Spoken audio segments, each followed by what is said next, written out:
Israel, false Israel, is string walking Mr. Trump into a snare that will encompass both Mr. Trump and his puppet master, Mr. Netanyahu, both acting under the auspices of the House Assad. All three have designs on the Middle East.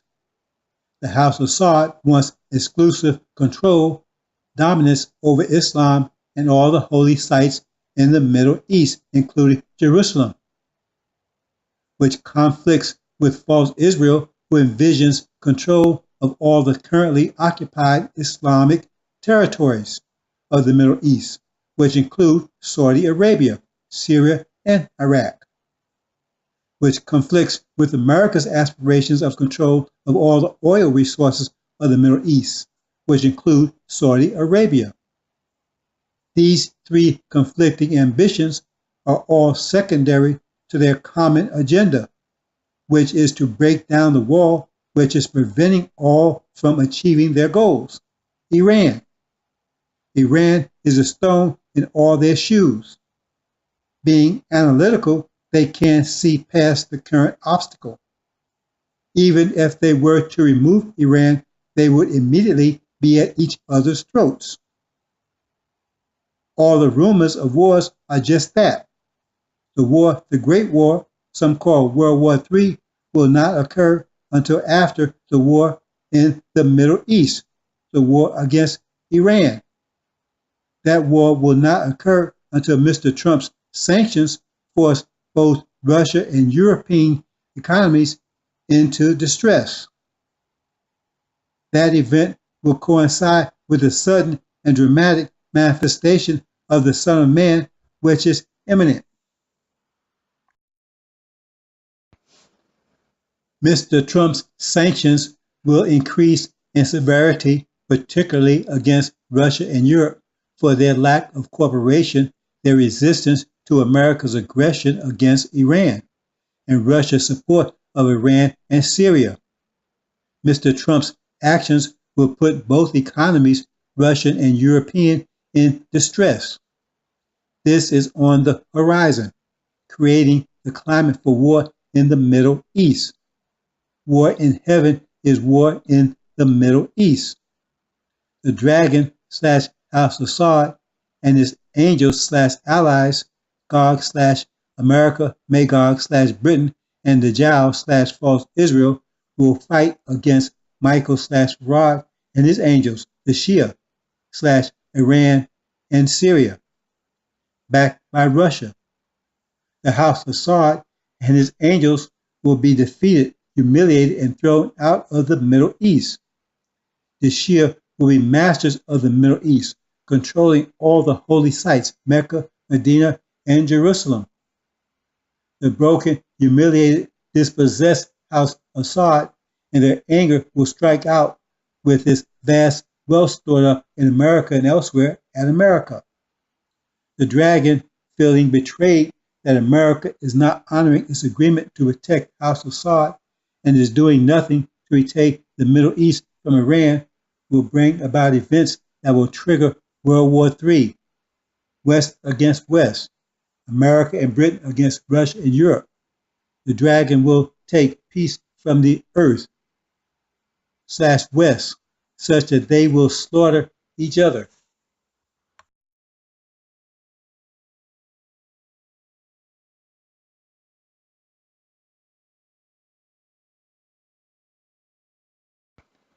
With each chapter in this series, I'll endeavor to reveal even greater detail while still remaining vigilant of thieves, liars, maintaining fraud protection. Since this chapter has a strong focus on false Israel, I'll expose the controversy over 911, which is revealed decisively in the AL-INJIL. The AL-INJIL, supported by Daniel, reveals every significant event in these end times, from 1948 until the present in detail, all the way to the hereafter.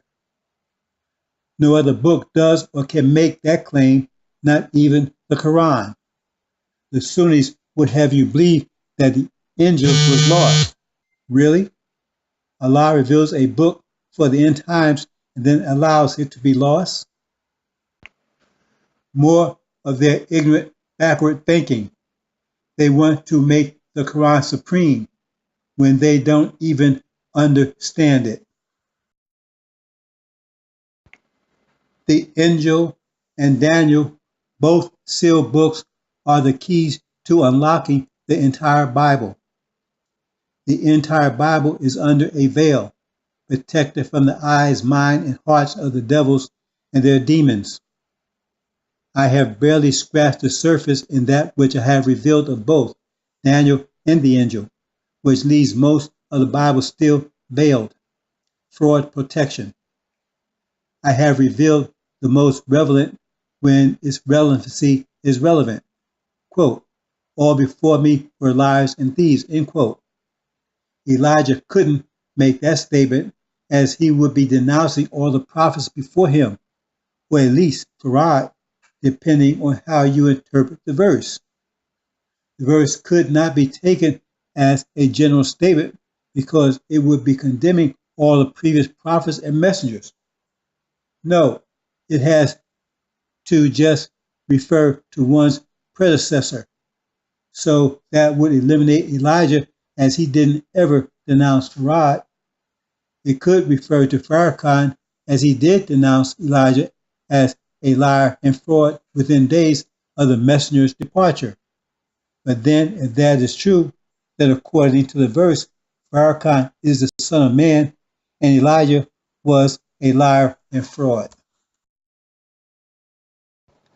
But Mr. Farrakhan ain't saying that nowadays, though that is his real unstated message. He is not representing the messenger's teachings. So, if the messenger is not a liar and thief, then who is left? The verse must be referring to Aaron/Farrakhan and his, quote, ministers, unquote, the predecessors of the Son of Man/Yeshua/Joshua, who are liars and thieves. He/they are lying about representing the messenger's teachings, and Farrakhan has and will continue to steal my words as he did with his so-called mission to Iran. What was the particular crime for which Aaron was condemned to death? His refusal to sanctify the Son of Man. Instead of crediting the Son of Man, he took the credit for himself, lifting my words, which makes him a thief. Quote, all before me were liars and thieves, end quote.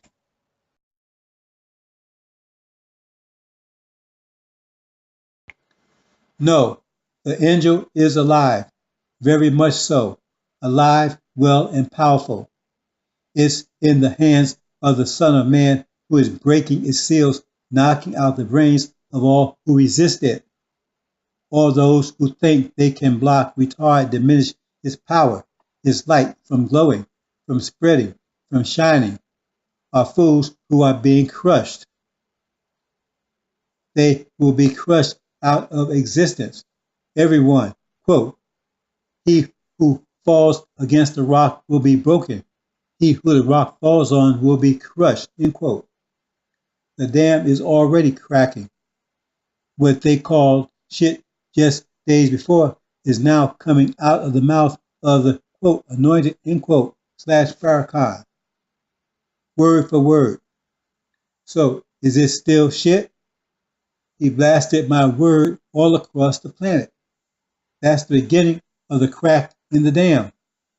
Soon it will burst, and my words will burst forth like a flood, crushing every brick in that dam. The NOI is under a covenant to receive and spread the word of the Son of Man, who they would recognize because of the breaking of the seals of the angel. But they refused and chose to stamp out the word, block the word, cover up the word. So they will be crushed by the word, crushed to dust, every one of them.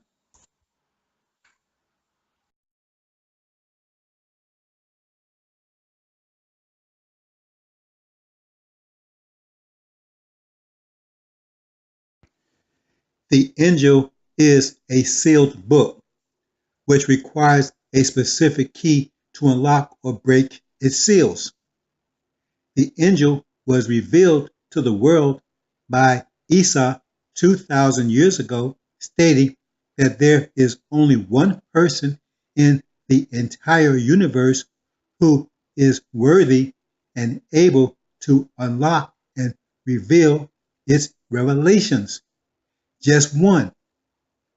That would be the Son of Man, Suleiman. There is no ambiguity in that statement. It's at once a challenge to the dragon, false prophets, demons, son of perdition, and anyone else who are pretenders or lamb wannabes. A worthy of challenge as the Quran's challenge to produce a Quranic verse. The idea only the lamb is able to break the seals is the impetus of the legend/myth of King Arthur's sword. Break the seals, reveal the meanings, prove yourself, but they can't, which reduce the revelator to tears. The angel is the credentials of the Son of Man, so that the true believers would not be deceived by liars, thieves, and the main liar, the quote, mouth, unquote, the son of perdition, Mr. Anointed. There are 5 nations revealed in the angel. Some say there are 6, the so-called Red Nation, called Native Americans. It's been proven that they are an extension of the so-called Asian Indian nation from which they broke off from 35,000 years ago. Their solution to the future Yakub problem. They thought that they could hide over here for most, if not all of, the 6,000-year reign of Yakub's creation. All the tribes had their own solution to Yakub's coming nightmare. The Arab tribes' idea was to mix in with them. That's why many are so white today. All the tribes disagreed with Dr. Shabazz, who took his tribe from the so-called Middle East into what is now known as Africa to strengthen and prepare his tribe for the epic battle to come. The original nation is symbolized as the 7 spirits, 7 lampstands, and 7 eyes. The original nation is not included as one of the creatures, as the original nation is not a creature. The original nation was not created. It was self-created, the creator of all the other nations, which came from the original nation. The 7 eyes of the Lamb are the original nation, with the Lamb being the 8th, the all-seeing eye. Each of the 4 creatures were full of eyes before and behind. The eagle had 6 wings, as did all the other nations. However, the eagle was dominating the other nations. This is Yakub's creation, which was given rule for 6,000 years, a rule of mischief and bloodshedding. The 2 top wings of the eagle are maternal Caucasians, meaning they are original with Caucasian mothers. The top 2 wings of each nation are original, mixed but original. They are Islamic. In the case of the eagle, they are the Shia. The bottom 4 of the eagle's wings represents the paternal Caucasian/devil nations. The 7th, not a wing, is the Lord or God of the eagle, Satan. The bottom 2 wings are Caucasian, mixed but Caucasian. The middle are capitalists, which is a religion. They are jinn/devils.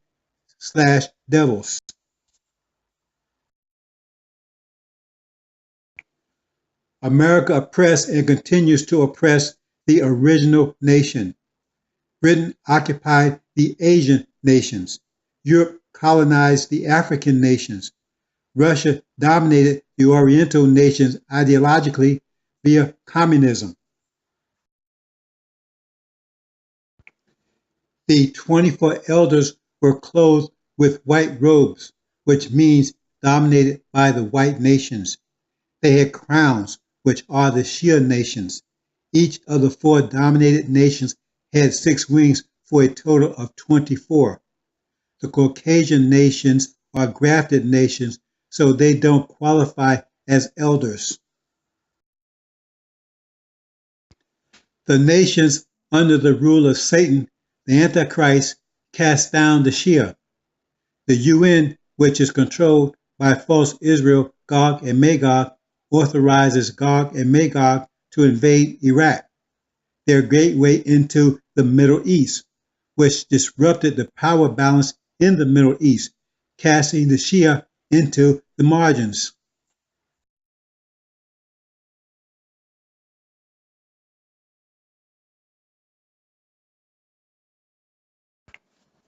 To fully understand the 3 beasts in chapter 13, you must have some sense of their beginnings and history. The story of Adam and Eve is a perfect source for both.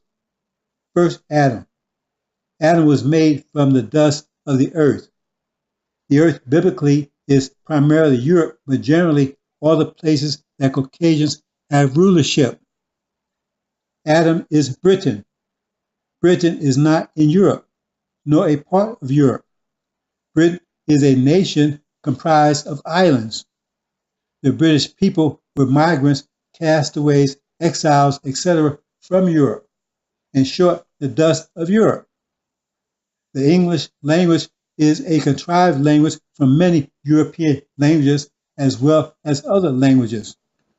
Once Adam/Britain was formed, he was put to sleep for 1,000 years, the so-called Dark Ages or medieval period.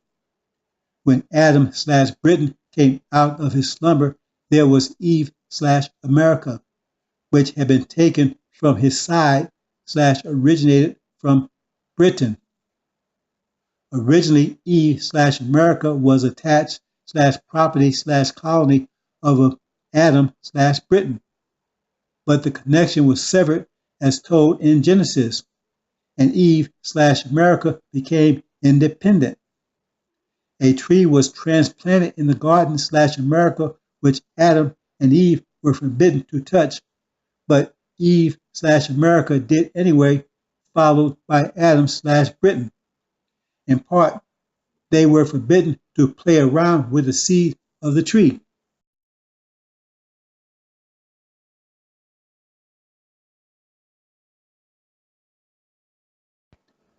The tree was the original people transplanted to America, the tree stump of Daniel.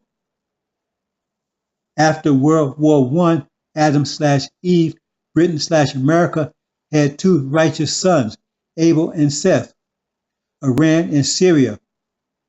Present-day Iran and Syria are the products of the spoils of the fall of the Ottoman Empire. They did not exist as nations states as they do today. America and Britain, along with the Allies, broke up the Ottoman Empire into many pieces, of which we see today. Then in 1948, America and Britain, Adam and Eve, had another son, an evil son, Cain, which is false Israel, a liar and murderer from its beginning. Cain would slay his, quote, brother, end quote, Abel, which is Syria, currently in progress. Cain seeks to slay the other brother, Iran. Now, with his historical perspective, we can identify the 3 beasts who are America, Britain, and false Israel.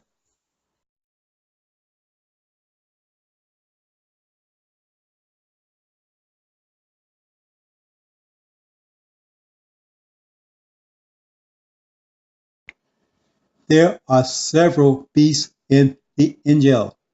The one that is the bridge to Daniel is the beast with 10 horns upon which are 10 crowns, along with 7 heads. Now this beast relieves the dragon of its authority, which was represented by crowns on its 7 heads. The beast overthrows the dragon. This beast has a companion beast, a scarlet beast, who has 7 heads and 10 horns, but no mention of any crowns. This beast is the bear of Daniel. The 7 heads of the beast are the Caucasian nations, aka the West. The 10 horns of the beast are China and India. The tail of the beast is the scarlet beast, the bear. The dragon is the house of Sard, who controls the West via its abundant oil resources. The beast with crowns on its 10 horns is controlled by China. The scarlet beast, the bear, is Africa and will be controlled by Obama. We see this clearly in Daniel that when he steps down, Obama, from his lofty position as president, he steps down to a position alongside the beast of 10 crowns, China and India. You might ask, wasn't Farad there previously? Yes, he was, which verifies the messenger when he said that the wheel was built near Japan and that Farad took Japanese scientists as pilots for the wheel.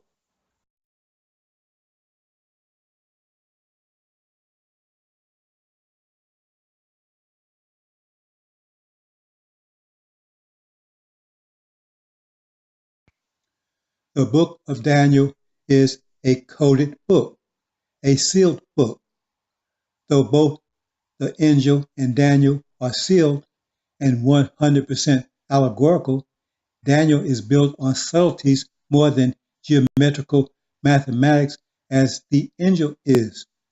The Injil depends on subtleties also, but nowhere near the extent that you find in Daniel. The two books complement each other. In chapter 13, the bridge between the two books is established. Here I explain the connection.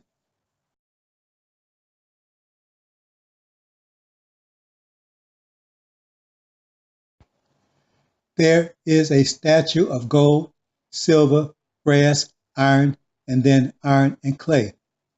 The statue is anatomically correct except that it has no hands.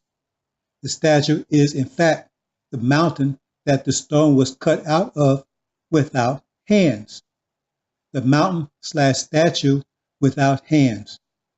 It is significant that the metals gold, silver, brass, and iron are chosen and stated in that particular order. The gold represents the original nation. That is clear when you compare the gold to the tree that both it and the gold represents.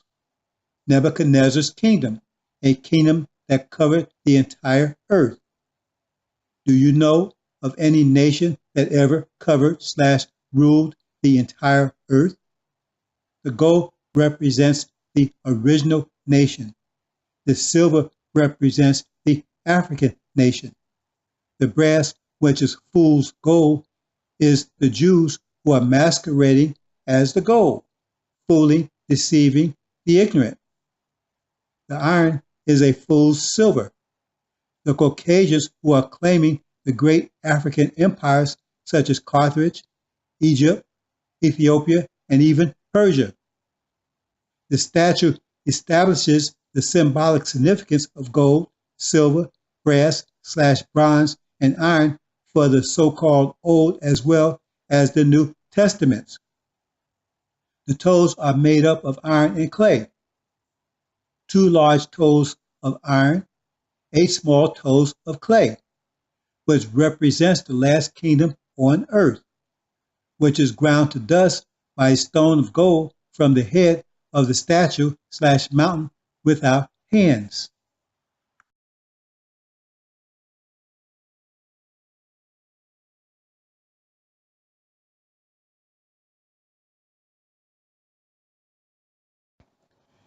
Here comes a major subtlety. There was another creature that differed from the other beast. That beast is the bear. It is different from the leopard and lion, both feline while the bear is not. The fourth beast is a composite beast of all the previous beasts, with the bear as its head.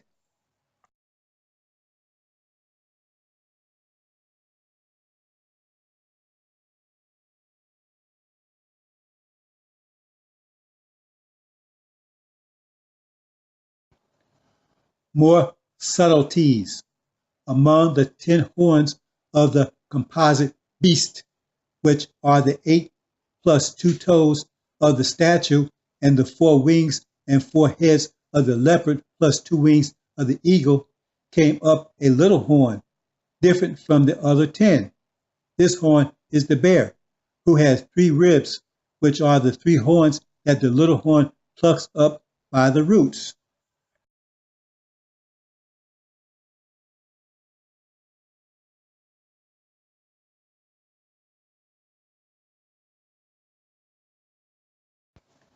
What are the 3 horns?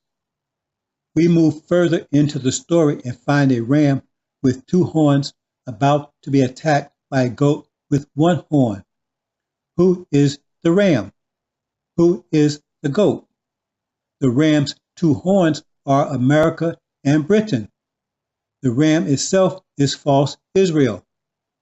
The leopard is the goat, whose horn later breaks up into 8 parts. The horn breaks into 4 horns towards the 4 winds or wings for a total of 8. I warned you that Daniel is very subtle. So the goat is the leopard, which is yellow with brown spots. China and India, who is furious with the ram and charges the ram, traveling at tremendous speed with its feet not touching the ground, meaning it travels over the Pacific Ocean. It slams into the ram with such kinetic force that it knocks the ram down, breaks, and stumps its 2 horns, America/Britain, into the ground. The 2 horns of the ram and the 1 horn of the goat are the 3 horns that the little horn, the bear, plucks up by the roots. They are also the ribs in the mouth of the bear. Who is the bear? We must go back to the statue. The lion is the original people, the gold, who lost kingdom, but would have the kingdom restored to them. The brass is false Israel, the ram that had 2 horns. The 2 iron legs are Russia and Europe, the remnant of the now defunct Roman Empire. The 8 toes are the leopard with 4 wings, democratic India, and 4 heads, authoritarian China, yellow with brown spots. The 2 iron toes are America and Britain, the 2 horns on the ram. So what is left? Africa. The bear is Africa. I've never pushed very hard about the bear, as it is yet future, and after the war with Gog and Magog. But both Daniel and the angel addresses the bear in great detail. He is all over the angel, yet unrecognized. He is the character in chapter 1, the, quote, one like the Son of Man, end quote, who everyone keeps miscalling Jesus. He is the rider on the white horse in the first seal, the one who goes forth conquering and to conquer. It is Obama, an African, as the bear is an African. He would make 2 major conquests.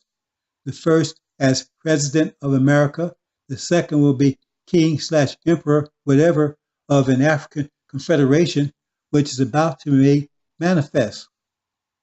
Obama will be the head of this federation, who will at first ally with the GOAT, China/India, in breaking and destroying the ram's horns, America and Britain.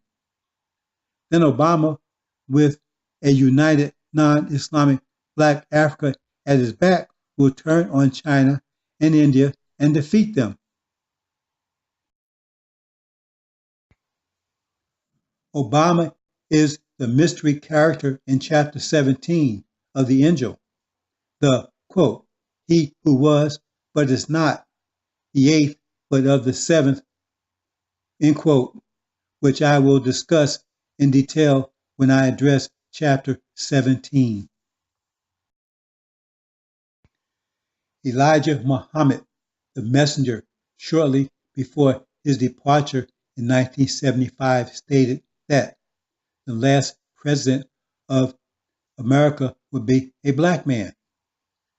I, who was very young at the time and had very limited knowledge of scripture, went with that. Over the years since his departure, I told everyone, including my family, what the messenger had said. When Obama came on the scene, it was dramatic to those who I had passed the messenger's prophecy to.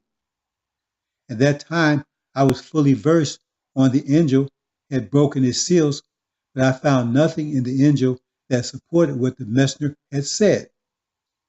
The AL-INJIL does predict a black, quote, African, end quote, becoming president, but nothing that I could see as being the last.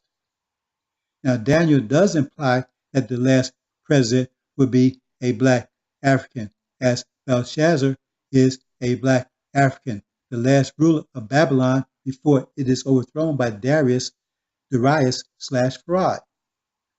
The weight of the messenger's statement was enough to convince me to go with my understanding of the Belshazzar story. The messenger never broke the seals of the AL-INJIL, nor Daniel, as Farad didn't either. If either did, present the proof. Present one deciphered chapter. Anyway, the bear/scarlet beast in both books have it joined with China and India when they invade and conquer America. Now the bear not only destroys America, but later China and India. So when it is joined with China and India, when they conquer America, would that make Obama the last ruler of America? He would definitely be one of the conquerors. Perhaps that's what the messenger meant. And I jumped the gun a bit.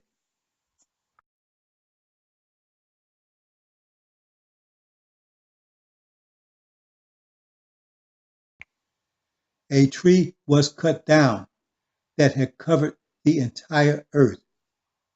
Is there any nation that they have taught us about that actually ruled the entire earth? Of course not. But there it is, revealed in the book of Daniel. So what to make of it? If you understand, then you know that the tree represents the goal, the original nation, who has been cut down to a stump and imprisoned in America. Notice that the tree stump is banded by a band of brass and iron. For all you Jew lovers and confused about who the Jews are, trying to distinguish between the good Jews and the satanic Jews, review that story very carefully. Remember, the brass represents the Jews, pretending to be the gold, and the iron represents the Caucasians. So the tree is imprisoned and bound by the Caucasians and the Jews. The tree banded by a band of iron and brass. Both are oppressing the original people. Both were involved and guilty of the so-called slave trade. Perhaps the Jews more so, as they were, among other things, the money men.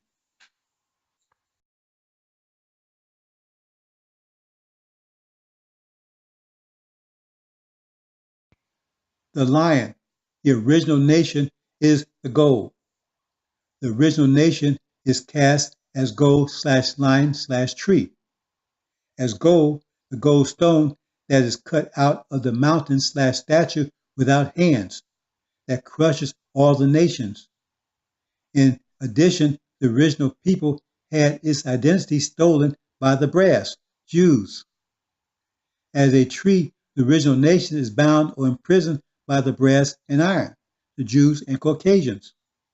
As a lion, the original nation is oppressed exploited by America and Britain, who are the two wings on the lion's back and made to live like and treated like a beast. As beast, the Son of Man is made to live among them in the hopes he would be devoured by them. But they just sit dumbfounded by the Son of Man and did him no physical harm. The Son of Man / Daniel lifts them up, snatches off from them their oppressors, and restores their humanity / Islam, their original nature, to them. That's why he's called the Ancient of Days, because he is old school, Old Testament, a restorer of the old, ancient / original ways.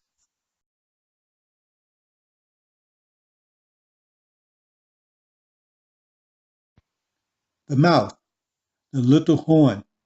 The bear had a, quote, mouth, end quote, that made war with the NOI / saints and beat / overcame them.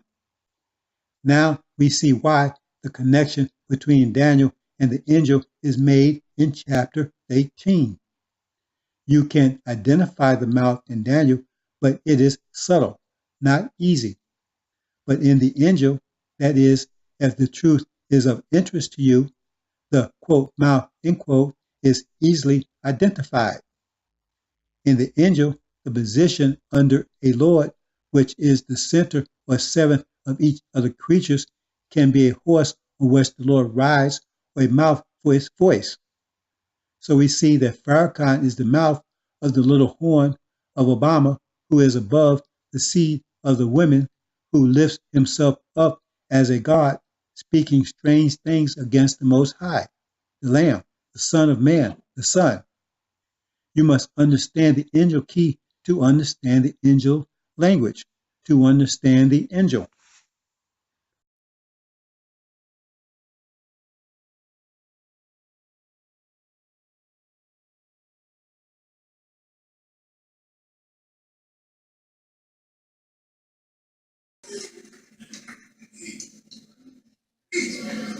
I'm a young God.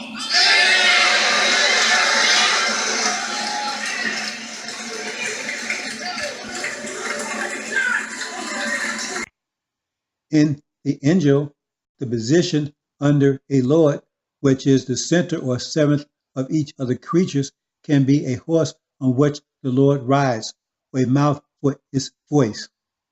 So we see that Farrakhan is the mouth of the little horn of Obama, who is above all the seed of the women, who lifts himself up as a God, speaking strange things against the Most High, the Lamb, the Son of Man, the Son.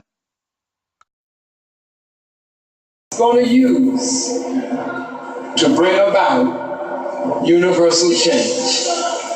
And that is why Barack has captured the youth. And he has involved young people in a political process that they didn't care anything about. That's a sign. When the Messiah speaks, the youth will hear. All those dwelling in the earth, meaning the blacks who live in America, who are demons, their names are not in the Lamb's Book of Life, will be mesmerized, seduced by Obama, the beast. Seems like Mr. Farrakhan is one of them.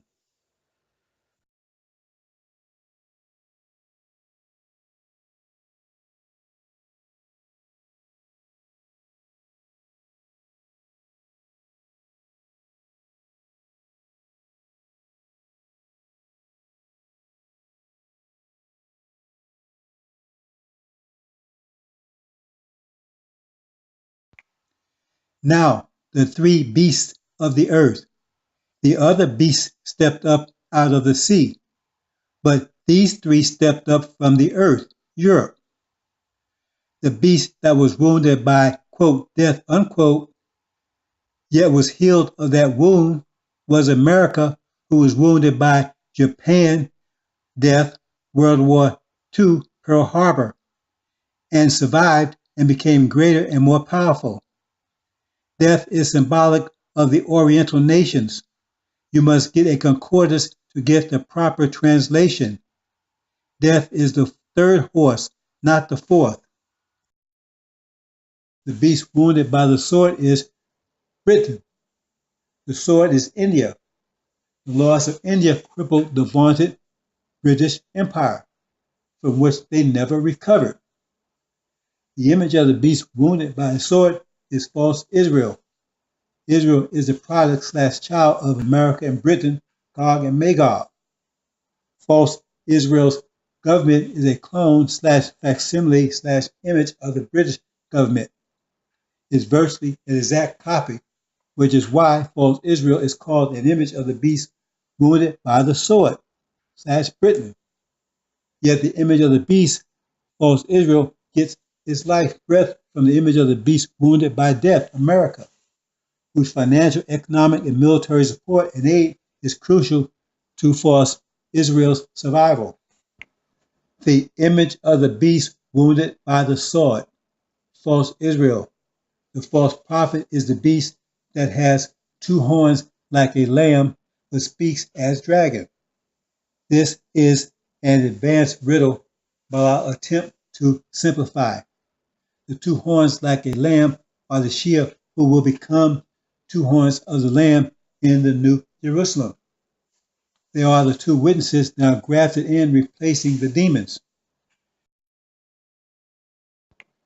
The speaking as a dragon is very subtle in that the dragon's voice is the fiery red horse, a hyphenated horse, as is the voice of the image of the beast wounded by the sword, false Israel.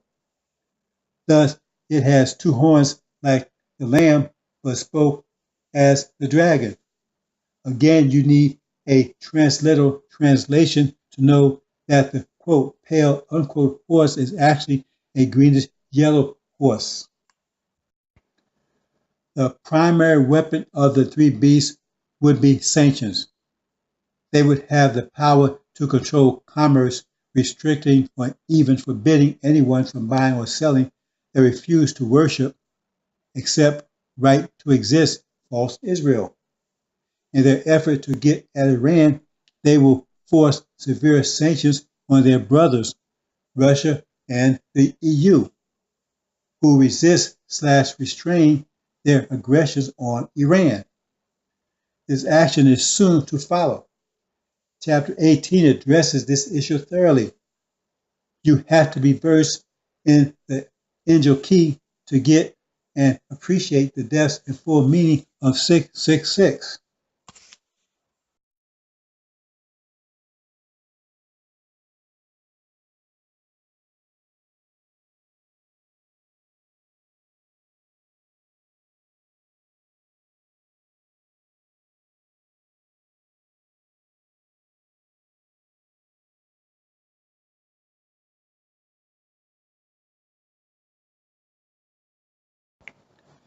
Now that the identity of the three beasts has been established, it should not be difficult to understand exactly the facts of 911. It is said that the beast who had two horns like a lamb but spoke as a dragon is the one who brought fire down from heaven to the earth in the sight of men.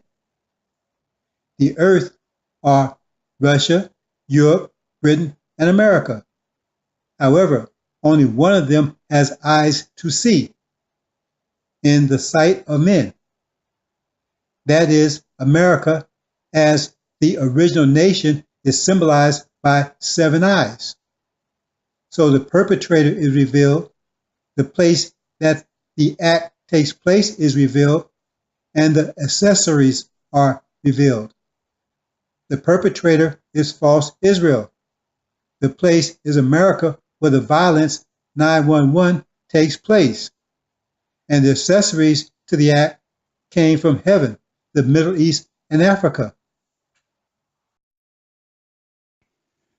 The 7 eyes of the Lamb are the original nation, with the Lamb being the 8th, the all-seeing eye.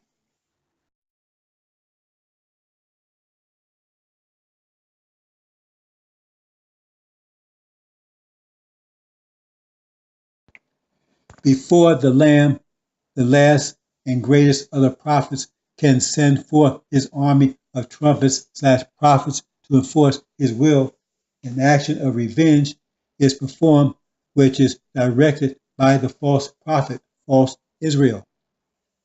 Taking advantage of the Sunni Arabs' yearning for revenge, false Israel sets in motion a false flag operation. They want America to go to war in the Middle East. They deceive the Arab plotters into thinking that it is their operation when it is in reality the operation and plan of false Israel. According to the Injil, 911 was a false flag operation, a false operation that will take place approximately 12 years, about 1/2 hour from the Iraq War, which was the basis of the Sunni Arabs' anger, which the false prophet exploited. It should be understood that all the actions of the dragon, the Djau, Gog, and Magog, and the beast since 1990, when the Son of Man began breaking the seals of the Injil, are all in fulfillment of the will of the Son of Man. Yes, they all have their agendas, but the agenda are in fulfillment of the Son of Man's will. That is what is revealed in the Injil. My interpretation is as follows. False Israel and this American robots called neocons have been itching for an all-out war in the Middle East. Israel claims the entire Middle East as theirs, a fulfillment of their false claims of being Abraham's seed. False Israel needed to provide America an excuse to go to war in the Middle East. The attack on the World Trade Center was a false Israel plot from start to finish. The Arabs may have thought it was their operation, but command and control was always with the false prophet. It was Israeli intelligence that provided cover and access for the Arab plotters in the shadows, unknowing by them that they were being directed and controlled.